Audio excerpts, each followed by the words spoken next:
afternoon, everybody. I believe we are live, even if we are virtual at the same time. So firstly, a very warm welcome to this session. My name is Aidan Davy. I'm the Chief Operating Officer at the International Council on Mining and Metals, and it's my great pleasure to be the moderator for what I think is going to be a really interesting and engaging session. Now, the title of this session is Mining Reimagined. We've got an incredibly rich set of panelists. I'm not going to introduce them because they're going to introduce themselves when I bring them online in a couple of minutes.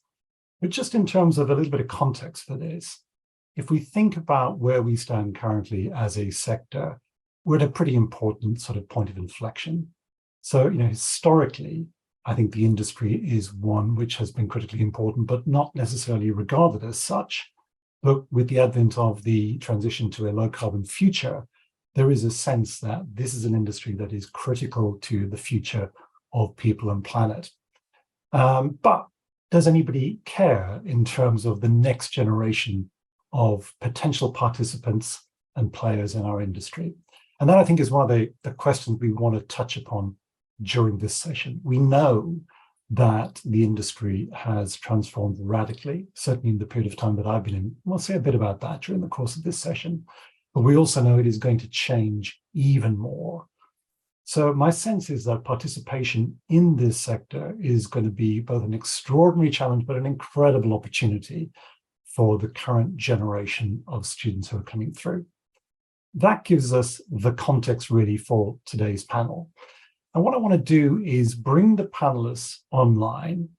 I want to ask each of them to briefly introduce themselves in turn, say what they studied way back in the day when they were still at university, or if they weren't at university, and what their journey into the industry was. And then crucially, I wanted to say, from their perspective, in terms of however long they've been in this industry, and some of them have been in this industry a long time, what are the 2 to 3 most extraordinary changes they have observed to date during their time in the industry? We're going to start with that, and then we're going to pivot to a more future-looking perspective. But let me bring Rob McEwen from McEwen Mining on first to start us off. Rob, in common with all the other panelists, I'm going to ask you to tell us a little bit about how did you get into this business, what's been your journey, and critically, what have you seen change over the period of time you've been in mining? Over to you, Rob.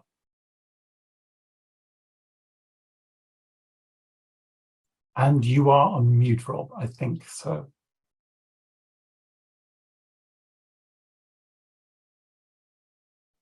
Guess that's the way I wanted to be. All right. First of all, my path wasn't a straight line. And I think most people will find that as they go forward in life, that they will not be at the same employer all their life, and they may be in different industries. And that certainly happened with my own work. I had summer jobs, water ski instructor 1 year. I worked in a car parts factory on the assembly line for Chrysler. I worked underground as a laborer in a mine in Sudbury, worked for an investment banker. And I just looked at it and said, if you want to, when you're looking for a job, be passionate about what you're going to be doing, and then work to make your boss look very good.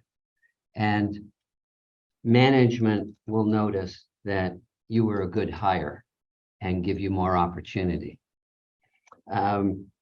Undergraduate in economics. However, from 17 to 17, I knew exactly what I was going to be, but I never became, and that was an architect. I think I slacked off in my last year of high school, and some of the entrance exams weren't quite up to what I could deliver. I did, however, put money into a school of architecture that carries my name now, and that's where I met Jason, who's one of the speakers today. So I went from economics, worked a couple of years in the investment industry, sales, research, went back, did an MBA, came out, and originally thought I was going to be a management consultant because I had done that one summer and thought that looked good, and then got convinced to go back into the brokerage industry and work for Merrill Lynch. in Toronto and New York, and then bought a brokerage firm that happened to be my father's brokerage firm. And he had me charting stocks when I was 10, 11, and I started investing in the stock market when I was 12. So worked in that field for 18 years, doing sales, research, some investment banking, and then jumped into the mining industry. I met a number of promoters and optimistic explorers and thought some of these guys were hitting home runs. And I thought, well, I wonder if I could get into that jet stream. So I ended up buying control of a couple of mining companies, and Mother Nature was very kind. But the industry, at least where I bought in at it, everybody said, well, this is the way we always do it. When I asked them, why are we doing it this way? And that was like a red flag to me. And I was a bull in a field and I'd charge at it. So we started changing the way we looked at mining and met with a lot of success.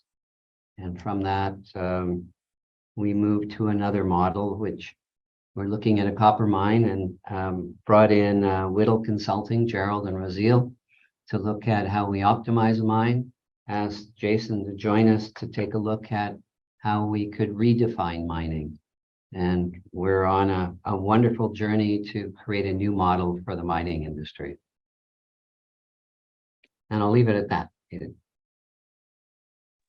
Thanks, Rob. Can I bring you back for a moment and just, you've clearly, how many years now, I guess, have you been in the industry? And obviously you've had this really diverse career, but in terms of your participation in the mining sector, I'd be interested just to hear, like, what are the couple of major changes you've observed over however long it may have been? Public opinion has gone very much against mining. So that's one. It's much more regulation and bureaucracy to go through to develop a mine. And I'm quite intrigued by computer modeling and what it could do, whether it's looking at optimizing a mine plan, or even thinking about how AI is going to come in the search for minerals and more efficiency in that area. Right. Thanks, Rob. I have no doubt we will be coming back to that. Let me turn over to Jason. May I add one more thing?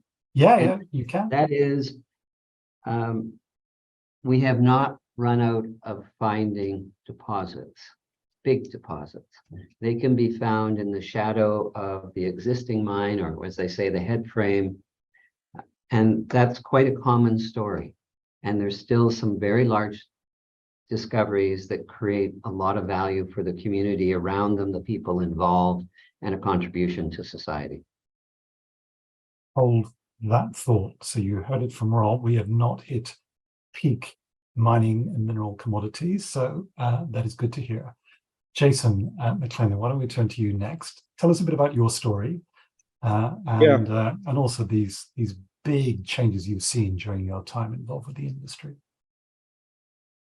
Yeah, first of all, happy to be here and supporting the conference. And it's always a delight to follow Rob, who's a friend and an inspiration. I have not been involved directly for that long in the mining industry, but I will tell you a quick story. I was born and raised in Sudbury, Ontario, which probably many people know is a mining community, and had family friends who were miners. And so mining has always been all around my universe. And in many ways, the Sudbury story inspired my entire career. I was one of the kids that was drafted into the regreening of Sudbury in the very earliest days when I was growing up there. And so I saw literally a regeneration of my community from a barren moonscape to a much greener, healthier community. And that eventually inspired my career. So it's interesting hearing Rob's comments, because we've kind of ended up coming full circle together. I did end up pursuing architecture. I left Sudbury because at the time there was no school of architecture in my community. And I traveled to different places and got degrees in 2 degrees in architecture and urban theory. So I also do urban planning, with a focus on sustainability as my primary focus. And I, since becoming an architect, I've had the opportunity to work on many of the greenest buildings in the planet. In many markets, I do commercial architecture of all types. So most of my career has been outside of the mining industry. And then a few years ago, I got invited to come back to my hometown and give a lecture at the newly opened School of Architecture that bears Rob's name. And shortly thereafter was invited to be on the board of directors. And that's where I met Rob. And suddenly mining was back in my orbit. And Rob has subsequently, as he mentioned, invited me to help them envision a very different future for not only how you mine, but the surrounding infrastructure around mines. And we've been working on what we hope to be the greenest copper mine in the world, and facilities that will be truly positive for the environment. And at some point in the lecture, I can show some images, but that's really been my story. And I would say that in my time, what has changed, really, I think what we're seeing now is suddenly a renewed interest in sustainability alongside mining. So how is it that you do the work of extracting ore and turning it into metal? How do you do that in a different way with a different kind of impact? And I think that there's now a greater interest in mining across the tech sector. The energy sector was always there, but now it's a renewed interest, and the intersection of a renewable, carbon-free future runs right through the need to have the materials to build that future, which is where mining comes in. So it's an incredibly exciting moment, I think, for this industry. And I'll leave it at that. Jason, thank you. Maybe just to pick up on one thing, because clearly, you've spent your time professionally in the architectural arena, and that has, in many ways, I think, led some of the other sectors around the sustainability agenda and some of the developments there. Be interesting just to get your take on some of the major shifts you've seen there, whether it's a focus on the carbon performance of buildings or indeed the embedded carbon within the building materials themselves. So be good just to get some of those insights. Yeah, definitely. There's, when I started my career, green architecture or sustainability was definitely a fringe movement for tree huggers. And it was initially very hard to get people to take it serious unless you already were committed to the environment. What's happened over the last few decades is a real shift as people in all industries begin to realize that they have to do things differently.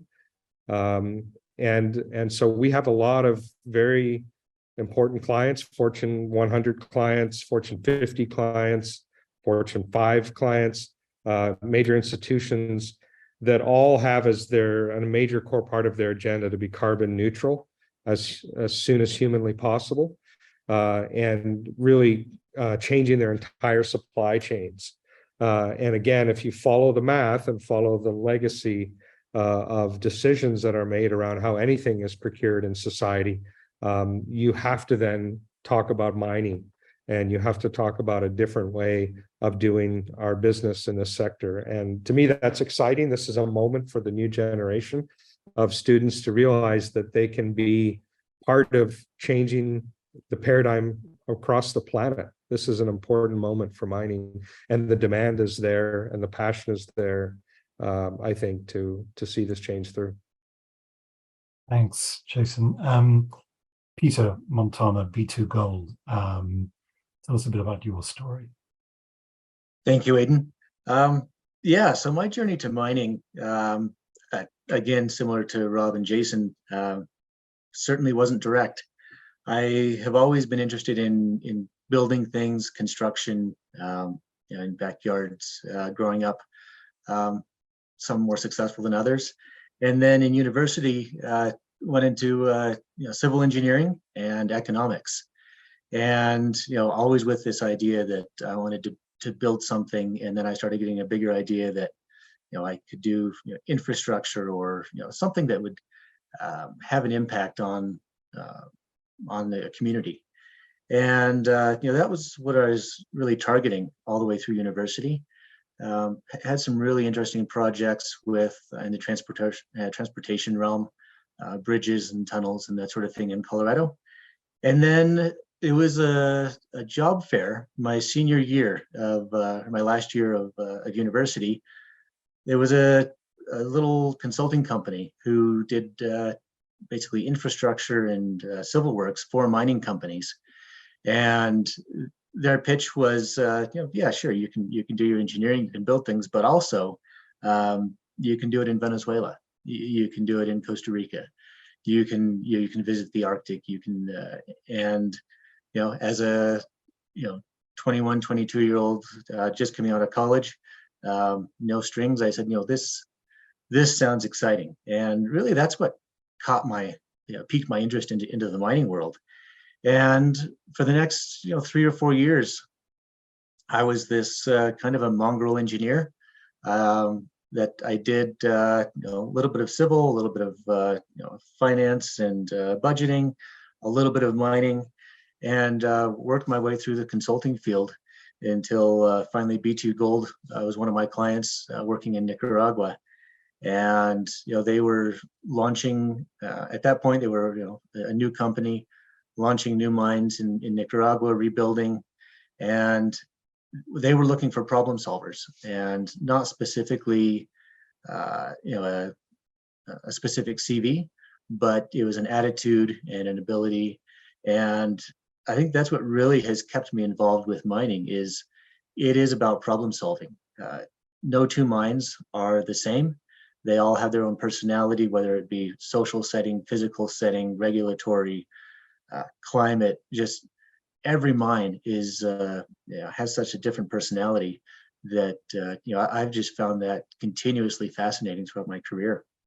And now I'm working on the project side for B2, and again whether it be Arctic mines, tropical mines, desert mines, different government structures, different social context. These problems that come up, I'm looking at my desktop, and there's no trend in emails. It's all just a variety.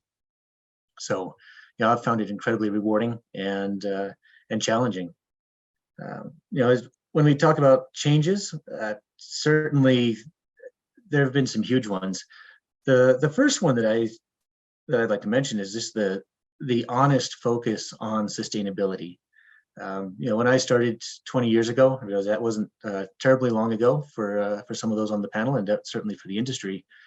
But sustainability was starting to come up, but it was more a social license. What do we have to do to be able to run our project? And it was really what do we have to do?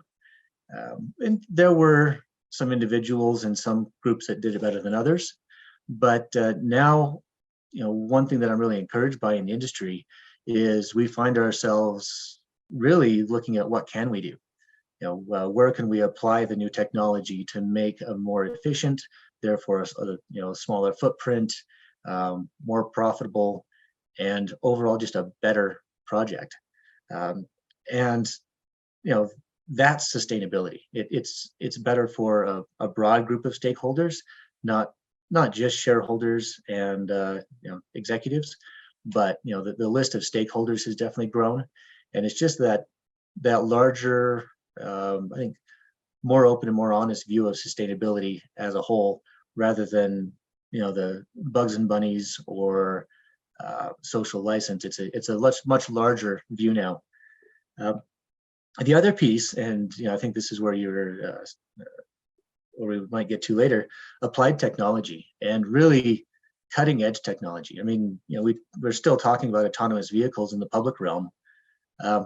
We've had autonomous vehicles in the mining space for over a decade now.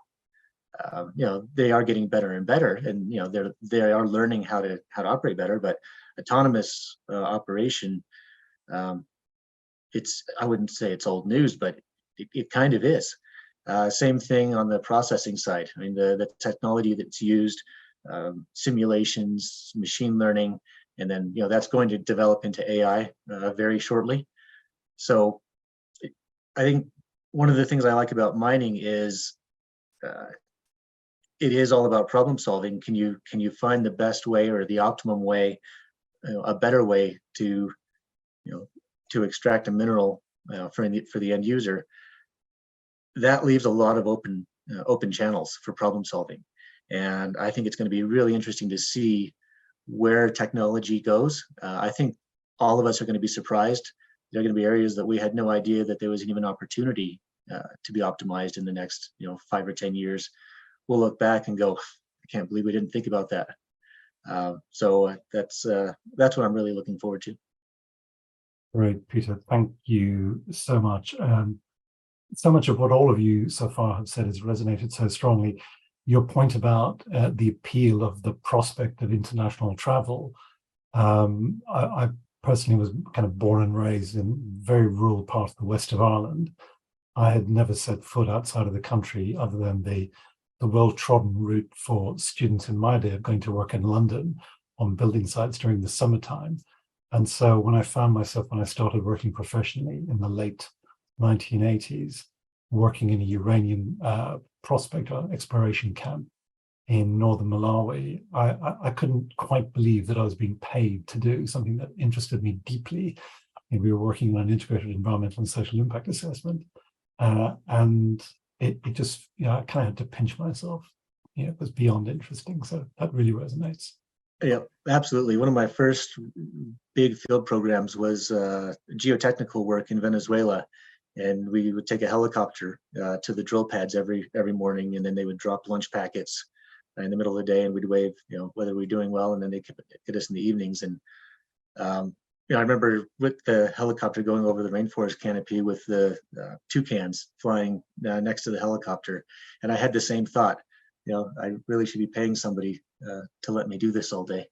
And I still get that feeling. We have a new project in the Arctic, and the prospect of being able to spend real amounts of time in these landscapes that very few people are able to see is just it's quite an opportunity, and I think we should do well to respect that. Excellent, thanks, Peter. Incidentally, we've got another 3 stories to go. I'm conscious we've got an audience. I'm conscious questions will probably be coming to you by the miracle of the technology this forum provides. Stephanie, who's supporting in the background, will filter through any of those questions you may have to us. So if you've got questions, do please submit them through the LIAMforum app, and they will make their way to us. But let me turn to Dan Myck next. Dan, with Teck, again, a bit about your story and a bit about the big changes you've seen during your time in the industry. David, thanks, Aidan. Yeah, pleasure to be here supporting LIAMforum. Dan Myck, I work with Teck Resources, supporting Teck's steelmaking coal operations in Southeast BC. I'm a geologist by background, but I actually haven't worked as a geologist for some time, which is one thing I really enjoy about the industry. I've been a geologist, a mine planner, an operator. I've worked in finance and community engagement and sustainability. And I think one of the things that I've enjoyed most is just once you kind of enter the industry, like there just are so many opportunities within it. I worked in oil and gas a little while when I first came out of school in the geology discipline, and kind of quickly moved over to Teck. And I've been with Teck at the steelmaking coal operations for a little over 17 years now. It was never planned, kind of like Rob. I never thought really about entering in mining. I just really kind of fell into it. I grew up in southern Alberta, and there's really the main industry is oil and gas. And so I tried that for a little bit. And I was actually just driving to work one day, stuck in traffic, and on the radio it said Teck Resources is hiring geologists in the Elk Valley. And I said, I'm a geologist, and I like the Elk Valley. We're really outdoor enthusiasts. We ski lots, we mountain bike, and 3-4 weeks later, my partner and I we found ourselves here working for Teck.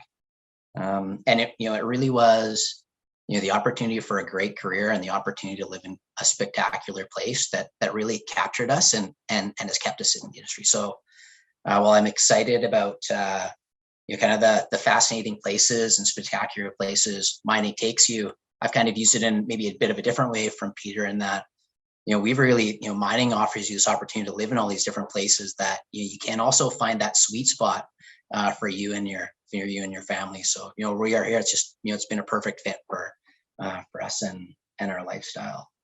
And I actually didn't work as a geologist for that long once I joined Teck. So as a geologist, I enjoyed helping make discoveries.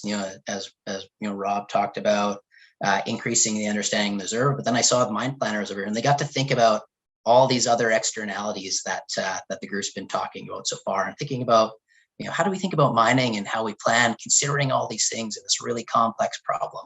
How do we think about things differently and do things better?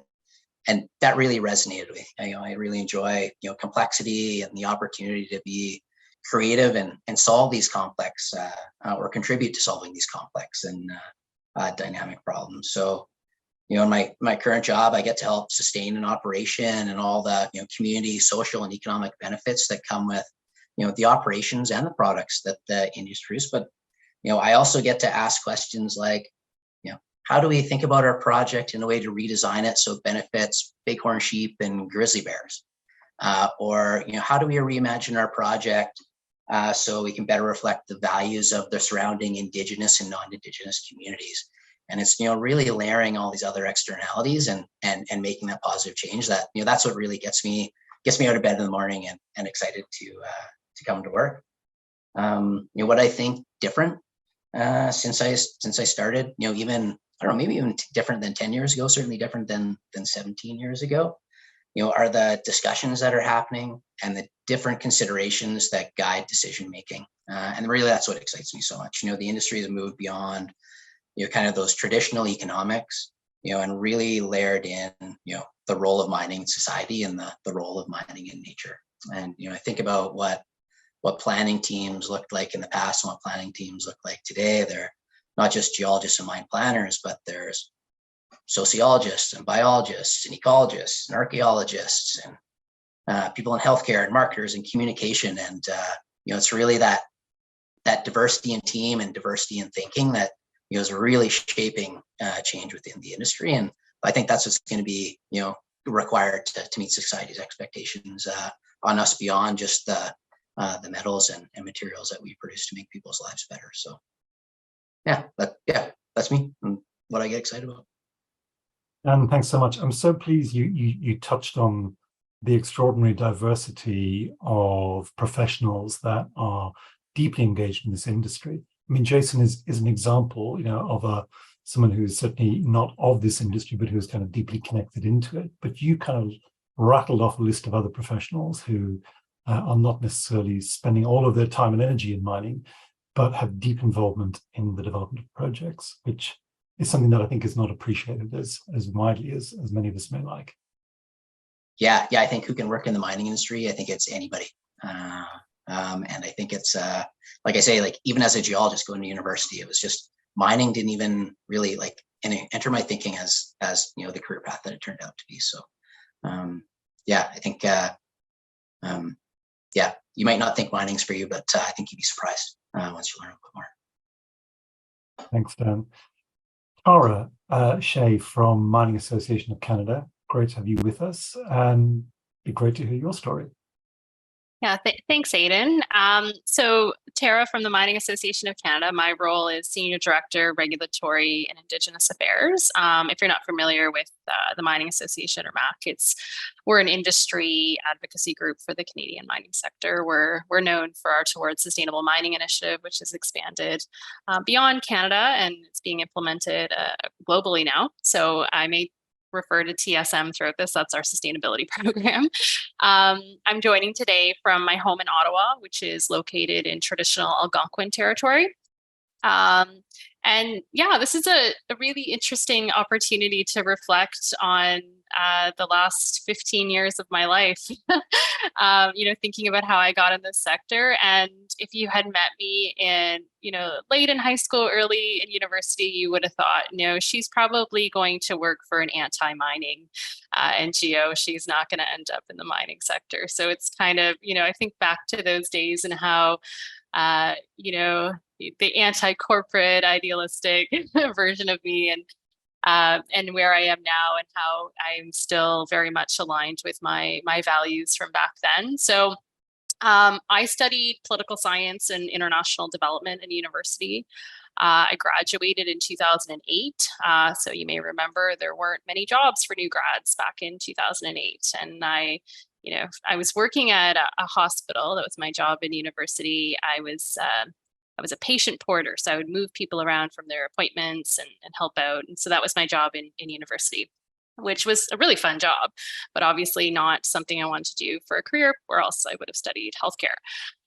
So I was working there looking for jobs, and I applied for something in a little town called Charlton and Dac in Northern Ontario. So just north of North Bay, south of Timmins. I had never heard of this place before, but they had a FedNor internship.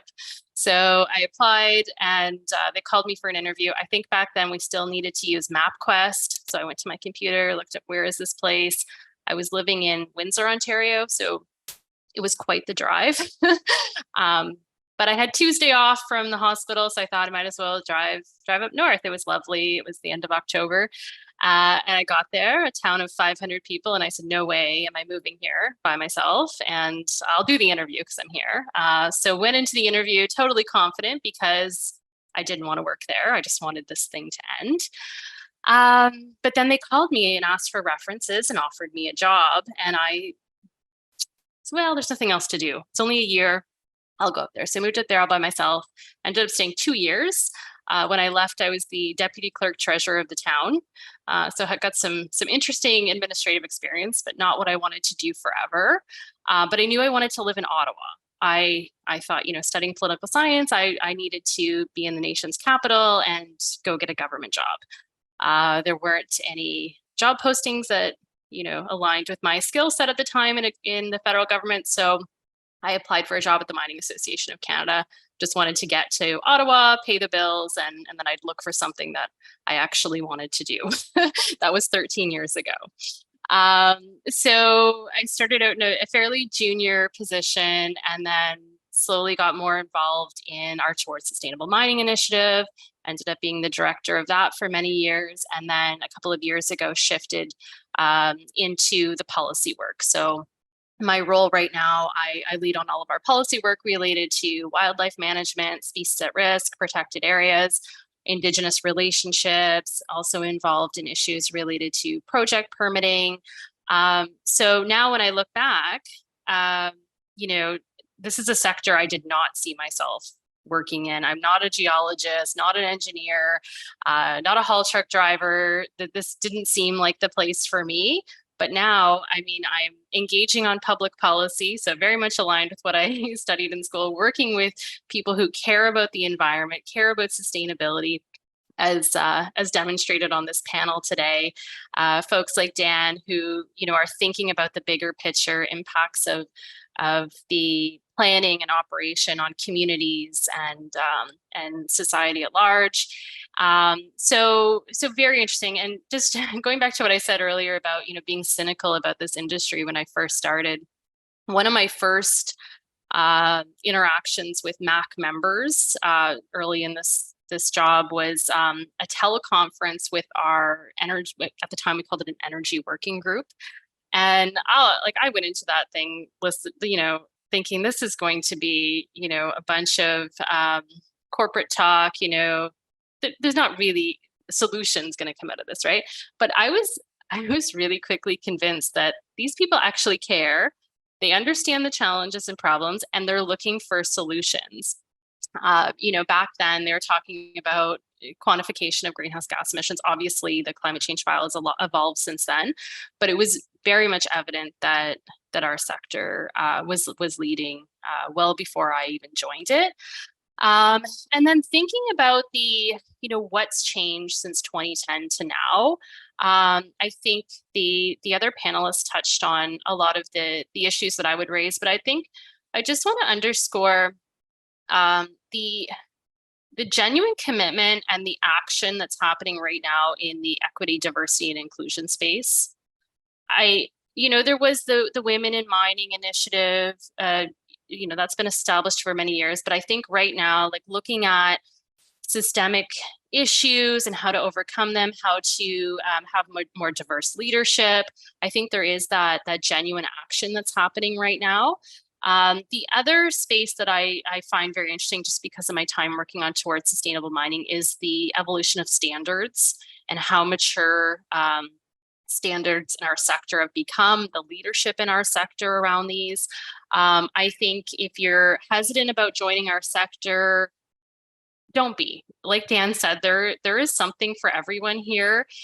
You don't need to compromise on your personal values, because our industry is made up of individuals who want to do the right thing with diverse backgrounds. And I remember that, not saying this applies here, but I remember someone told me in university, if you don't like Walmart and you want to change Walmart, go work at Walmart.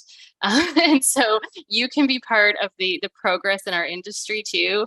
Come work with us. There are a lot of opportunities, and well-paying opportunities. Thanks, Aidan. Thanks, Tora. Look, so much interesting stuff coming through. We will no doubt come back to some of this. You did just one of the things you touched on that some of the other panelists haven't mentioned yet is these major developments we've seen around diversity, equity, and inclusion, the seriousness with which the industry is starting to look at these issues. And yet, in some respects, we have 6 panelists. We have you as the sole woman in the panel. Actually, that's about where we are as an industry. I think roughly, depending on where in the world you are, it's something like 17% participation of women in the workforce of mining. But we also know that is changing significantly in some companies, in some geographies. So that's something I would like us to come back to when we start to turn towards the future rather than looking to the past. But thanks so much for that input. Gerald, by no means, last but by no means least, Gerald Whittle Consulting, who I suspect has probably slightly more than 13 years in the sector. But why don't you tell us a bit about your story, Gerald, and some of the changes you've seen during your time? Thanks. Yeah, thank you. So going back through my history, I went to an all-boys grammar school in Melbourne, Australia. I was put in the science stream because I got good marks in maths and science. I didn't have any say in the matter. And I think the problem with education is you're asked to specialise way too early in life. I went to university and I chose to start a combined science law degree. I chose science because I was good at it, and not that I was particularly interested in it, to be perfectly honest, and law because it seemed like a cool profession. It looked like important people doing things, and you can make a lot of money. After 2.5 years of slogging away at law, I realised I was actually hopeless at it, and very frustrating, and so I dropped it. Oh, and in the meantime, I'd switched from science to economics because that's what I wanted to do on the advice of a friend. He said, don't do what you're good at, do what you enjoy. So I said, actually, I like economics. So I dropped the law, focused on economics, and finished with economics degree, specialised in accounting, management accounting, so business analysis, not so much the debits and credits. Joined General Motors, big manufacturing company. There were 1,000 people in finance. We had a whole building. And that's in the days when a spreadsheet was a piece of paper this big, and we're using pencils. And we used to sharpen our pencils at both ends because it made you more productive, because you had to walk less often to the front of the room to use the pencil sharpener. I've still got a pencil sharpened at both ends. It's an old habit. Crunching numbers. I did that for a few years, learned a lot. And I realized that the way to do analysis, business analysis, was to understand the business. And I was famous for not being in the office, but walking around the factory, understanding how things work. And that's the key to good financial analysis, is understanding, or business analysis, is understand the operations. I remember my father, who's in computing, showed me the first spreadsheet. It was VisiCalc, I think, pretty primitive. And I realized I could do the work of my whole department, 40 people, on my own if I had a spreadsheet instead of a piece of paper. I took it to my boss, he took it, and the response from the company was, it's not our IT policy. So I moved on pretty quickly, and that particular company has gone the way of the dinosaurs since. I ended up moving to another public company in Australia, moved to the Middle East, which was a great personal experience. So I've done this travel thing long before mining, flying in and out of Saudi Arabia on a private jet, meeting a lot of very ambitious, aggressive, if anything, capable people, character forming. I ended up in Europe. I was finance director of a cargo airline there for several years, and then married and had my family there, traveling all the time around Europe and Africa on a plane every week, not in mining still. And then I did a couple of years of change management, which was enough to scare the life out of me, trying to get the French, the Germans, the Italians, even to turn up at a meeting at the same time, let alone cooperate. It was very frustrating. So I went back to Australia in I've lost track now, 98. Knew nothing about mining. My father was in mining. Jeff Whittle wrote the Whittle software. Any geologist or mining engineer would know that name. And when I sort of took an interest in what I was doing, I didn't actually have a job. I said, well, don't just sell software. Why don't you do consulting as well? He said he wasn't going to do it. He was already in his 70s, fair enough. And I said, well, we'll start Whittle Consulting, and basically over a glass of wine, that's how I got into mining. Knew nothing about it. Learned a lot in the last 24 years. I'm not a technical person. I'm an economist, a finance person, but with an understanding of physics and chemistry and an aptitude for that, and an approach of talking to operational people. I think I've learned enough about the technical side to be dangerous, or certainly to be annoying. So that's how I ended up in the mining industry, just a series of random events. And of course, learning about the mining industry, I realized how fascinating it is, and the potential for it, and the complexity, and being able to contribute to that, resolving that complexity is my role. So a series of accidents, and by working with my father's software and bringing some of the techniques I'd learned in other industries, activity-based costing, theory of constraints, I think we've developed a very important approach to contribute to the mining industry. Mining industry is a technical business, very complex, and it's been approached, and I'm generalizing historically, by everybody being a specialist. Even when you enter the mining industry, historically, people, you say, well, okay, what are you going to be then? A geologist, an engineer, a metallurgist? And you say, well, these days, of course, that's much broader, as we've heard. And you had to choose your specialization even before you went to university. And that's changing. And that's one of the big changes, is looking for more generalist people who can connect the dots and take a more integrated approach, because this silo-based approach has damaged the industry or held it back for decades. In terms of changes, well, the first change is in the world, the availability of information. I mean, I can be talking to a mining person and look up their project and their share price on a Zoom call while we're chatting. When I was young, I had to walk to the library to look up some information and wade through books to find one piece of information that these days you can get in about 2 seconds. So we're in the information age. We're also in the, with social media and news and everything, the internet, everything's very visible. So 20, 30, 40 years ago, a mine could be doing something quite terrible in terms of having negative impact on the environment, the community, and there's all sorts of stories I don't need to, and nobody would really know. Whereas these days it's very visible, and lots of people, with legislation and just social forces, social media can turn the destiny of a mining company. You can't get away with it anymore. You've got to be responsible. Now, should have been responsible anyway, but now you have no choice. You will not run a mining operation if you aren't responsible in a social, political, and environmental sense, and that's an absolutely positive thing. So running Whittle Consulting for many years, and the problem in the 2000s for mining was it was destroying capital value. It wasn't making money. Commodity prices going up. People didn't know how to react to that. They're expanding their ore bodies, dropping their cut-off grades.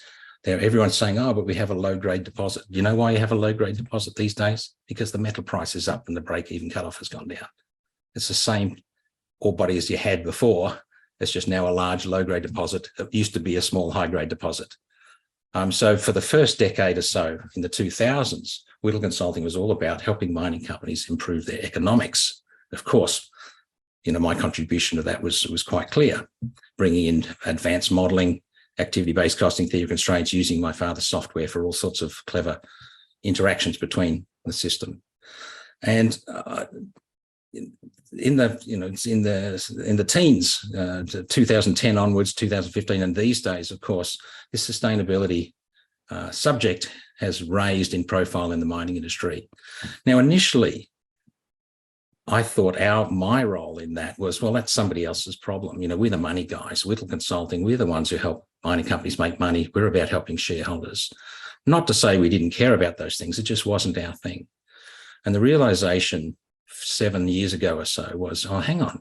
If we're doing all this operational modeling for financial outcomes, which means addressing in great detail the operational aspects, it's a relatively small step to add carbon modeling, land disturbance, water, et cetera, where the modeling is so advanced, it's a very small step to incorporate these other dimensions. And so we as a company changed dramatically our story about, it's not just about helping mining companies make more money, it's helping them reinvent themselves for the modern world. Now, a prerequisite is you've got to make money, otherwise you won't have shareholders, you won't have capital. But that's becoming only one of the things you need to do as a mining company, and we think that's right. So the incorporation of a broader range of things, to use advanced modelling and economic techniques is part of it, and adding those things on, I think, is the change. The other change in the industry in general is during the 2000s and a bit later, the industry has been famous for being very slow to adopt new technologies, painfully slow because they're so risk averse.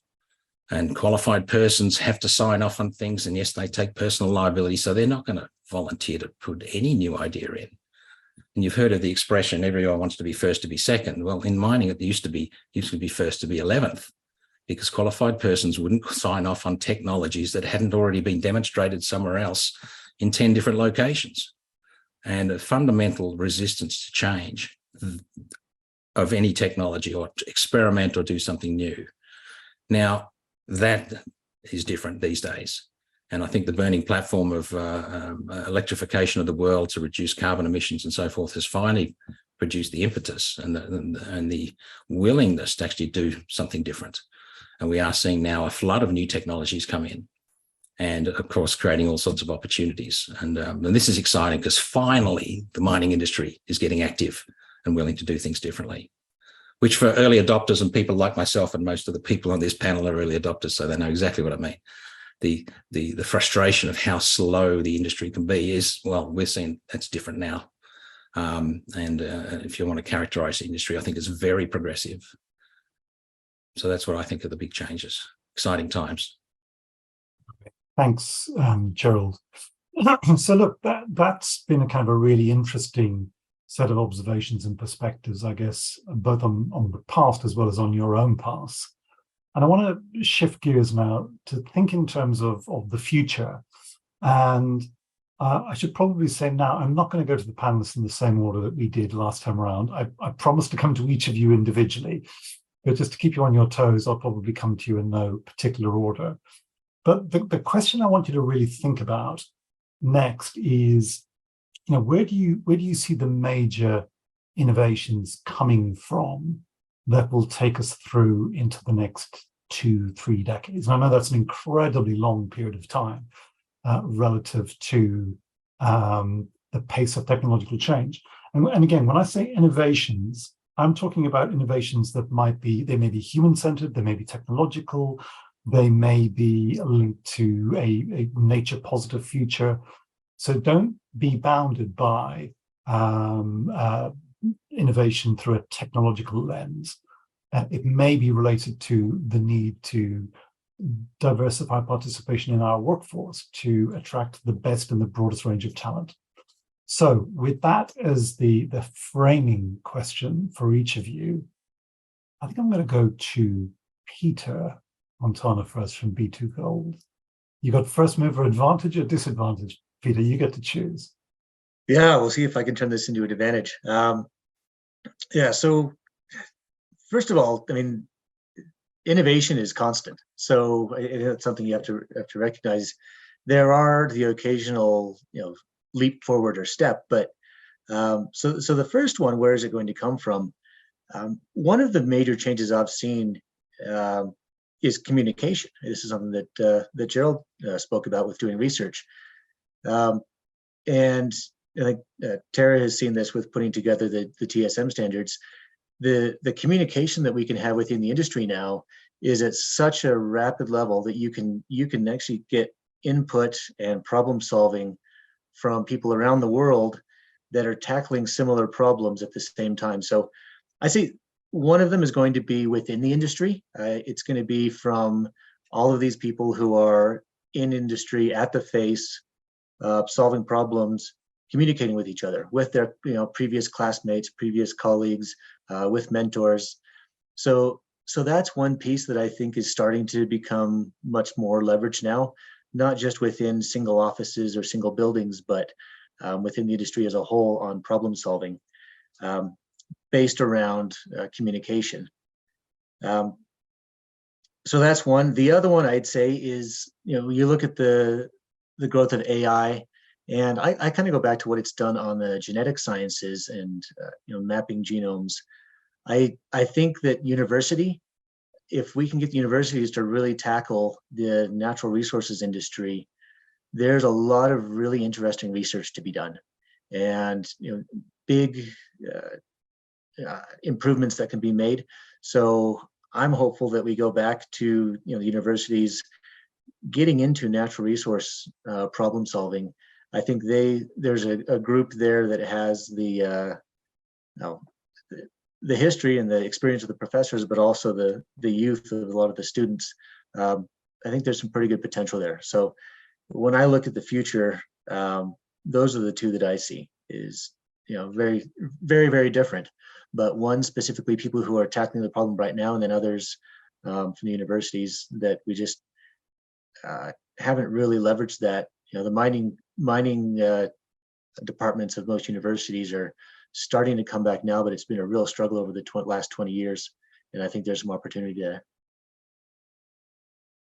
So interesting, Peter, both of those. And I'm sure, we'll touch on these a little bit more. Just, the first one you mentioned about that kind of peer-to-peer learning and exchange. Like Tara, I work for an organization that is an association of members. So we work with 25 major mining companies around the world. And in any particular kind of area of practice, and the areas of practice, it might be tailings management, it might be water stewardship, it might be biodiversity, ecosystem services and nature, and there's a host of others, including health, safety, etc. But some of the most powerful interactions and exchanges that we facilitate and enable are peer-to-peer learning and exchange on issues that may be vexing or taxing for a particular company in a particular geography at a point in time. But by reaching out through these communication networks and saying, how are others handling this? That's an incredibly powerful kind of driver of diffusion of learning, which I think is incredibly exciting. So thank you for that one. Yep, thank you. Good. Okay. Dan, I can see you're itching to get in next. So I'm going to come to you next, Dan. I was really looking forward to what Rob and Jason are going to go through, but yeah, happy to go. I think innovation is going to come through our approach, which the panel talked about today.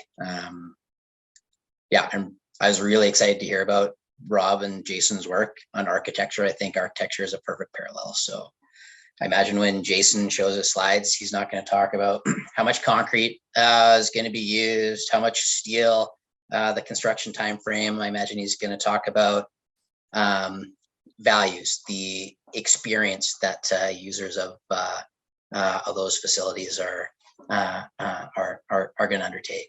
And I think it's taking learnings and approaches from other areas like architecture and applying them to the mining industry is innovative. So if you think about the post-mining landscape, and you think about, well, who would your stakeholders be? Well, there's your workers, absolutely. There's, the surrounding communities, Indigenous, non-Indigenous. But what if you stretch your thinking a little bit further? How's a grizzly bear going to experience the post-mining landscape, or a bighorn sheep, or a backcountry enthusiast, or cultural practices? And how would that shape your project from the beginning? So, I think innovation doesn't always have to be something new like a technology. I think a lot of time innovation is, taking a really good idea and a really good approach from somewhere else and finding a new use for it. And, I think that innovation is going to help lead to attraction and people finding rewarding careers in the industry. Because I think think about changing kind of the purposes and values of mining and mining organizations. I think it's easy for people to kind of align, it's just easy to work for a company like Rob's, developing mine that, is going to be, carbon neutral, likely nature positive, leave a positive benefit in the area that they operate in an industry that's providing a resource that's supporting, decarbonization of the globe, and pulling people out of poverty and improving their quality of life. So I really think it is just taking some of these learnings from other areas and how do we creatively apply them. So maybe I'll leave it at that, because I do really want to hear what Rob and Jason have to say. Thanks, Dan. And I'm going to repeat the question because I had a message from one of the panelists to say the audio cut out. And so the question is really, when we think about the future, and if you project forward 2-3 decades, what do you see as being the most important opportunity areas in terms of innovation? And that might be innovation in the technological sphere. It might be innovations in terms of just how we think about mining. It might be innovations that are human-centered, that focus on kind of nature, the role of mining in society. So as broad a canvas as you want. And Tara, I'm going to bring you in next. Sure. So yeah, there's so many different ways I could take this question. Maybe I'll just build off my earlier comment around equity, diversity, inclusion. I think, a few decades out, we are going to have a more diverse and inclusive workforce, leadership in our sector. I think we're on a good track to get there. It's a journey that requires a lot of commitment and systemic changes to happen. But I think the future of mining is diverse and inclusive. I don't think there's any question about it. It has to be. I think you're going to see an increased role of women, Indigenous peoples, and others in our sector. I think we're on track to get there. And just maybe on the Indigenous inclusion in our sector is another area we're seeing a lot happen. And I think thinking ahead to the future, we're going to have increased partnerships, and the participation is going to look a bit different, I think, too.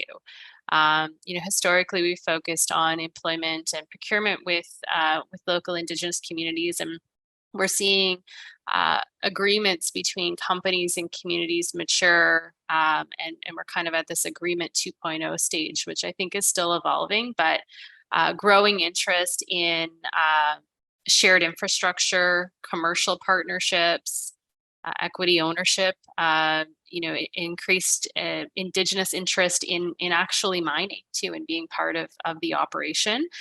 So I think we're going to see that shift happen as well. I think we're going to see more meaningful inclusion of Indigenous peoples, which is happening. But I think it's just going to continue to evolve, especially in Canada, but in other mining jurisdictions too.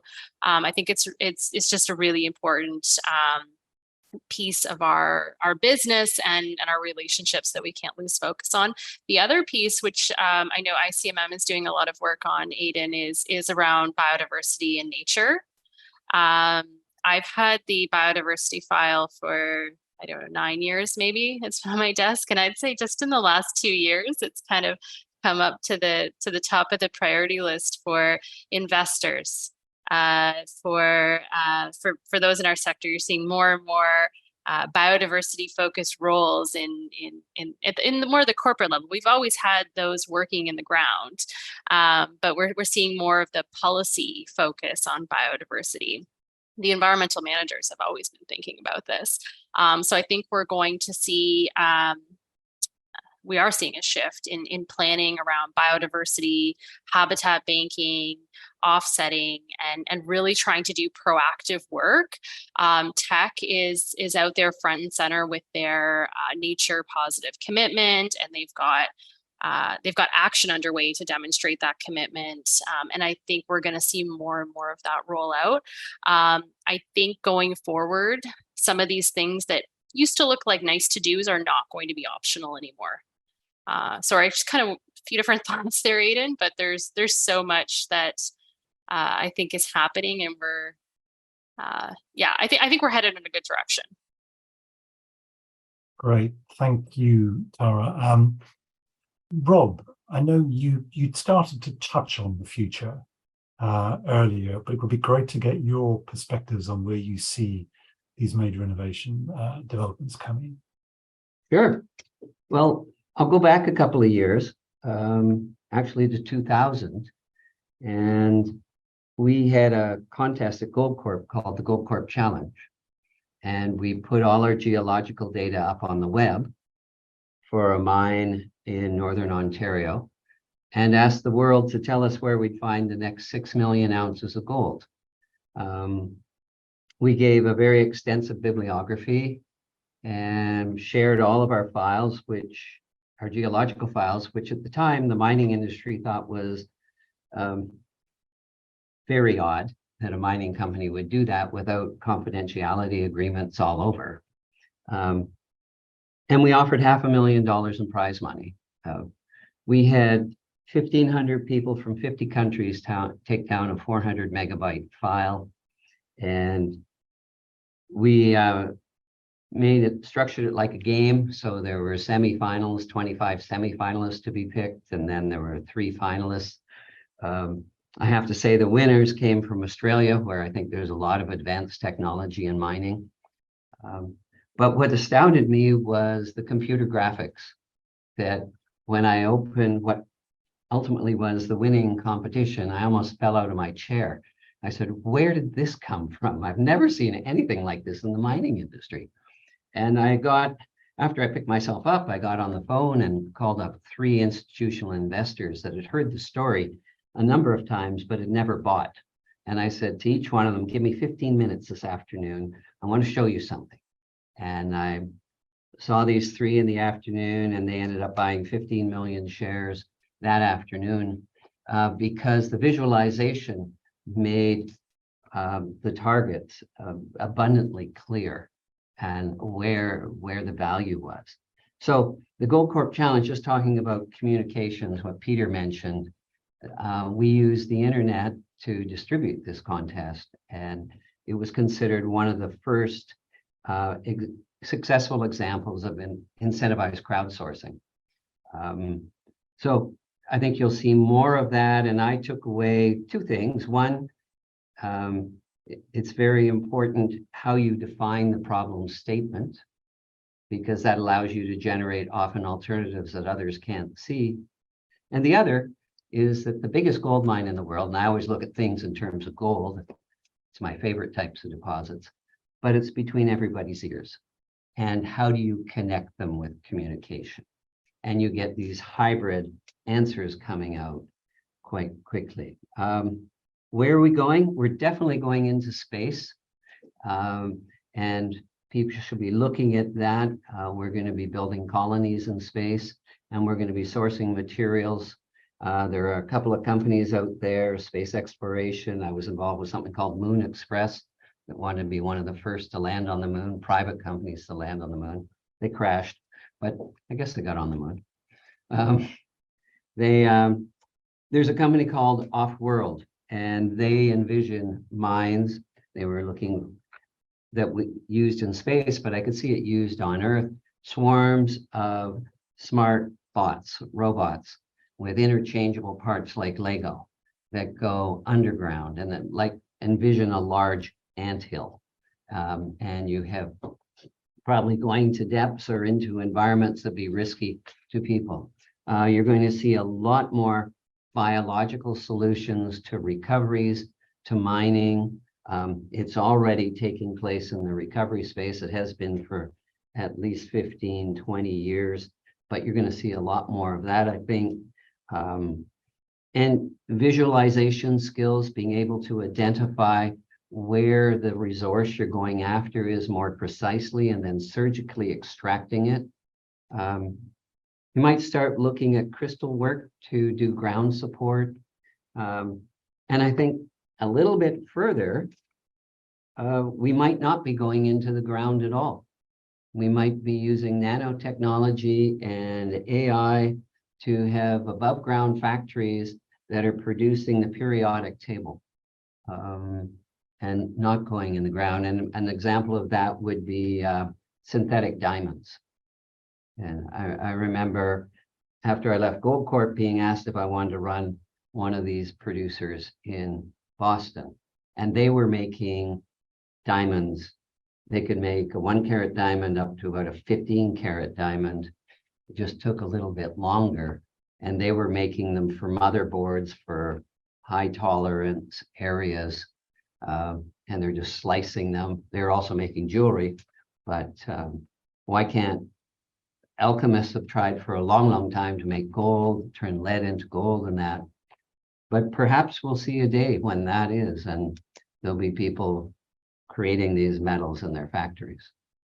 So that's what I see coming at us. Thanks, Rob. I love the fact you've left us thinking about the philosopher's stone with your last comment. But interestingly, something that both you and Dan and Peter have touched on is looking outside of our sector and bringing in perspectives and lessons from outside of mining, whether that's through, I think you'd mentioned, Peter, about, the genomic sequencing equivalent for mining. Dan, you'd mentioned about, the potential to see what's happening elsewhere and bringing it in, and that interesting example around the Gold Corp challenge, Rob, I think that's fascinating. So maybe we should go outside of mining and go to Jason and get your perspectives, Jason, in terms of, what you see coming in terms of innovation opportunities. Yeah, happy to jump in and follow Rob on that vein as well. And maybe I'll show a couple of images for the group too. But I will say, I think we have to acknowledge, as we look into the future, your questions about looking into the future, that we have a warming planet that is very real. And that isn't going to be stopped in a short amount of time. Everyone on the line has had, the coldest summer of their lives already. And the effects of climate change will only be more dramatic in the years ahead. And that is going to is basically going to drive innovation to address the worldwide challenges of climate change and climate weather, more droughts, more forest fires, more challenges. So that isn't a fun thing to mention, but we have to acknowledge that this is a major trend that's going to affect humanity, and it's an existential threat to humanity. And so as part of that, we're going to be remaking the next industrial revolution is the remaking of literally everything. Rob touched on elements of that, but we definitely are at the end of the fossil fuel era, the end of the idea that the way that humanity gets things is to use a ton of fossil fuel energy and extreme temperatures and extreme heat and extreme pressure to make the things that we want. That era is at the end of its arc, and that means the reimagining now of a whole new way of being that will support hopefully a regeneration of the planet, which includes an opportunity for greater biodiversity, which is another existential threat we have now that Tara mentioned, biodiversity issues. And so we have to rethink everything. And that's what we've been doing in our sector for a lot of clients, is saying, well, how do we design buildings that don't use any fossil fuels, that are completely electric, that are run off of renewable energy, that have a very different type of environmental control systems, that capture their own water, treat their own waste, recycle these things, within the building, and that are made of very different materials that have very different impacts on the climate as well. And so that's really been our focus. And so the invitation by McEwen to help reimagine, if you will, what that could look like within a mine has been a very provocative one. And I'll just show a few slides now, if I could. And you should be seeing it now. Hold on one sec. And you should be seeing the slides now. And I just want to go back to an earlier part of the discussion as well, which mentions that we do have to start with vision and big ideas. So the challenge that Rob outlaid before, that in his history was basically a challenge.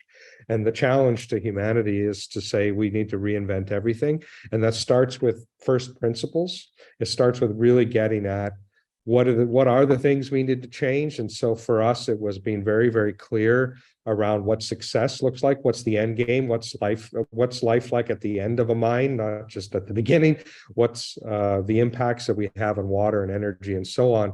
And just as a couple provocative images for our project at Los Azules that we're doing to support Rob, we're looking at everything differently, not only the mining processes itself and electrification of everything, but how will life be like for the people that are mining? How do we create a different type of environment and create living conditions that are healthier and better, even in extreme environments?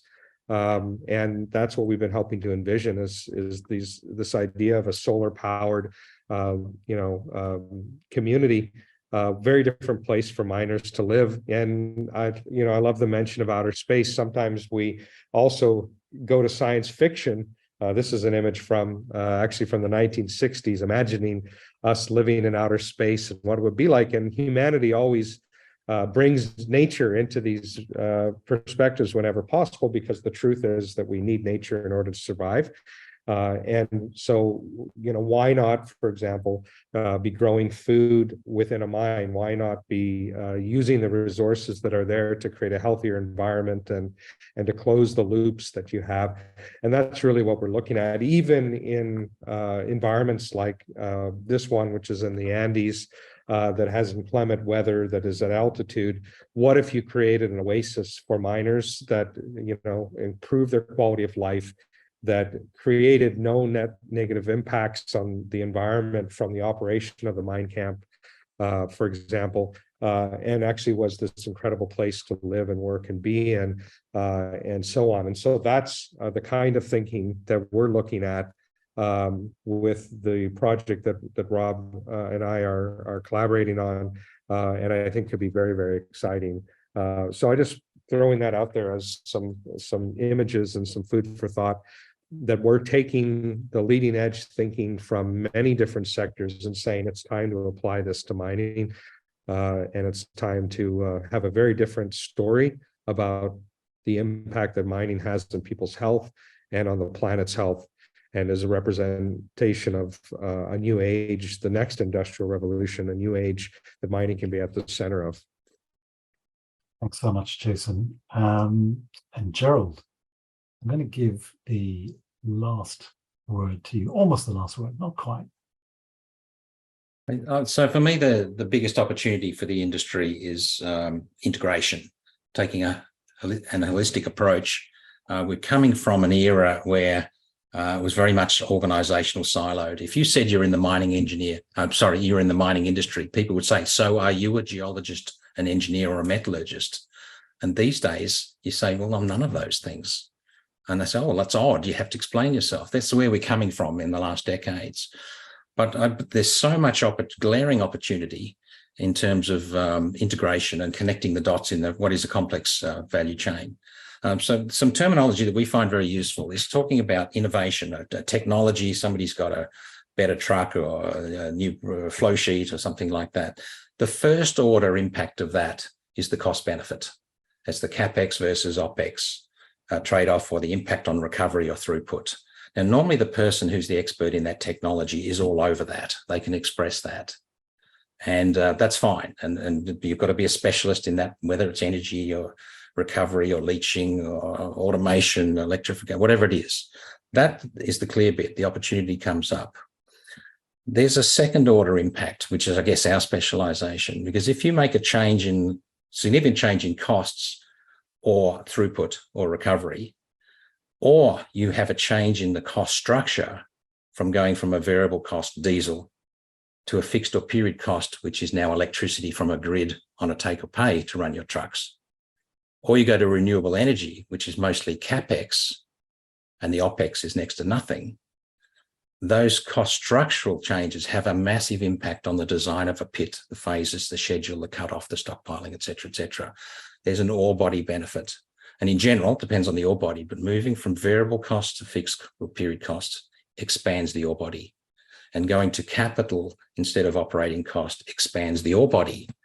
And because we're working in silos, the mine planners aren't looking at the flow sheet, and the energy supply people who are looking at renewable energy aren't mine planners. And there's an opportunity to connect the dots here. And so the benefit of some of these new technologies, which are motivated either by better economic outcomes or by environmental outcomes, the impact on the ore body is being overlooked. And the business case for these things is actually a lot stronger than most people even realized. So I think we need more breadth. We need people who see the big picture. Yes, we need the technical specialists. And what that does is open up the need for people who are not just geologists, engineers, or metallurgists. There might be 2 or 3 of those things. Well, that's going to be a lot of study and a lot of work, but people with much more diverse skills. And then we start bringing in the community, the government, the land use and water impact and everything. We need a much bigger team than we've traditionally had. So the first order impact is the cost benefit of the technology. The second order impact, which we maintain is usually overlooked, is the ore body benefit. Many of these things, most of them, have much bigger benefits. And the third order impact, which is what people are often chasing, are the benefits for the community, the government, the environment. So we see a lot of technologies motivated by third order impact, but missing the bit in the middle that the ore body just got 30% bigger because we've changed the cost structure in mining from variable diesel to electricity, for example. That's just one of them. So I think there's an opportunity there for people to sit back who aren't specialists. You've got to be, you've got to be aware enough of the technology. You've got to be able to harness that knowledge, but embrace it in terms of connecting the dots on these things, because there's a massive prize there. And so electrification, renewable energy, automation, and not automation for getting rid of a driver in a 300-ton truck. It's automation so we can use much smaller trucks, because the ramps will be smaller, the pit slopes can be higher, and we can pursue mining selectivity rather than mining in big lumps because it's cost efficient and then putting it through a complicated plant to re-separate the elements that was in a massive truck. Use smaller trucks, use smaller excavators. And so I think automation is not about eliminating lack, it's enabling smaller equipment, swarm type approach. Bots, if you like, is the ultimate extreme. Artificial intelligence, I'm going to leave that. I'll leave that for another generation, because I don't think we've exhausted our own intelligence yet. So skipping to artificial intelligence, I think, is getting ahead of ourselves. We haven't harnessed our own yet. And going to space, I'm going to leave that for another generation too. I think that, we're still making a hash of mining the Earth. Why would we go and mine another planet? So I'll leave that for somebody else. So I'm pretty negative on those last two. So I'm going to intervene at that point. I'd love to connect you and Rob in a conversation about the virtues or the vices of those last two that you decided on. Maybe over a glass of wine, yeah. But I'm conscious that the sands of time are truly trickling through my fingers, and mindful that we have sort of less than 1 minute to go.